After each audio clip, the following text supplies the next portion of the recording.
Kas oled kunagi mõelnud, kuidas anda oma vanale puidust redelile uus elu?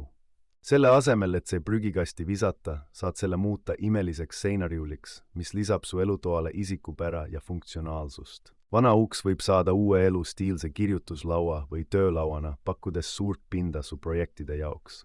Lisa sellele paar tugijalgasid või kapiust ning sul ongi praktiline ja unikaalne töönurk valmis. Vanad kohvrid võivad muutuda võluväel armsateks öökapikesteks, pakkudes samal ajal ka lisaruumi asjade hoiustamiseks.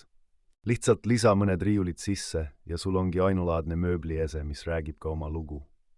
Puidust kaubaalused on ideaalsed õuemööbli meisterdamiseks, värvi need üle ja lisa mõned padjad. Nii saad endale mugava istumiskoha terrassile või rõdule, kulutamata selleks suurt summat.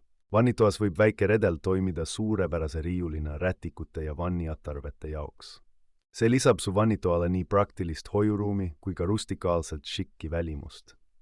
Ja lõpuks ära unusta, et tavalised purgid ja klaasanumad on suurepärased köögitarvikute organiseerijad. Need annavad su köögile korrastatud ilme ja hoiavad ka kõik vajalikku käeulatuses.